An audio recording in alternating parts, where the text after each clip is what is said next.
We're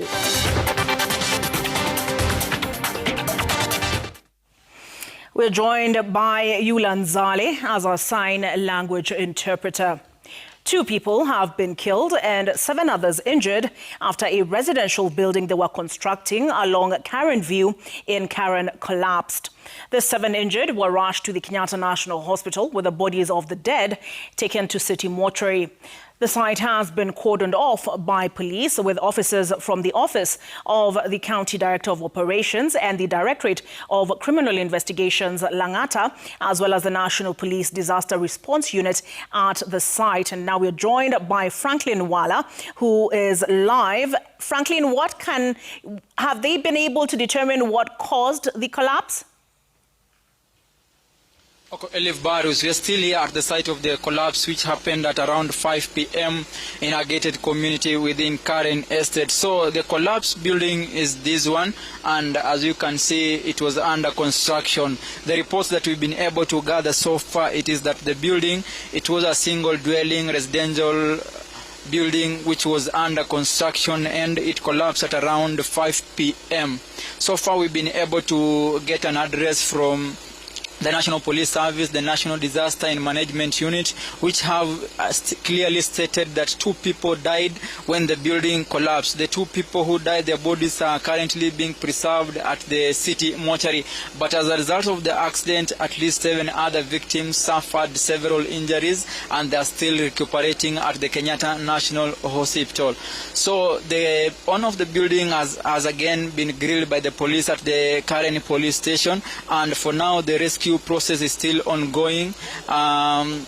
The building is situated within a gated community that is in Nairobi's Karen Estate, and it collapsed while it was under construction. We have so far been able to establish that 2 people died as a result of the accident, and 7 others are still in critical condition at the KNH. The accident occurred at the construction site while the team was on site. We've been able to gather that they were trying to cast a slab on the first floor, and then the rubble and debris came down rumbling and hit the workers who were on site. The police, the National Disaster Management Unit, and the urban planning team from the Nairobi County have already issued a preliminary statement indicating that at least 2 people died and 7 others are still recuperating at KNH. But what we've been able to gather also, it is that the owner of the building, who is a former civil servant with the Nairobi County, is currently being grilled by detectives at the Karen police station. So far, the owner of the building has been identified, and police are saying they are still taking into consideration his statement, and they will be issuing their final statement into this issue as time goes by. The construction site was still Okay. From what we also gathered, the formwork prepared by the constructor and the structural engineer collapsed, and this was a result that the constructor was using timber instead of using steel. So let's listen to what they had to say earlier on.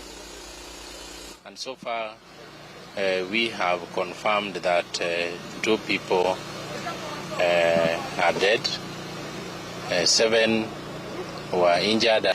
However, as you can see from the rubble, we cannot ascertain completely that the area has been thoroughly searched. So we will be able to conduct a thorough search and rescue to determine if indeed there are no any other Kenyans trapped in the rubble.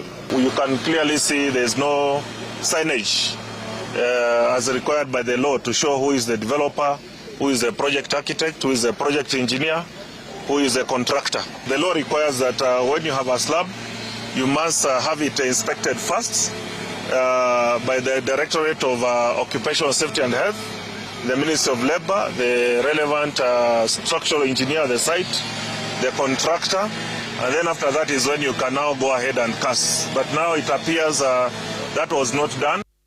believe that's what happened earlier on, but behind me there's a team of experts who are just still trying to gather information into this incident. A few people are recording their statement there with the different departments from the National Construction Authority, the National Disaster and Management Unit, and they're still trying to just analyze the situation before they can issue a comprehensive statement, maybe tomorrow or Monday.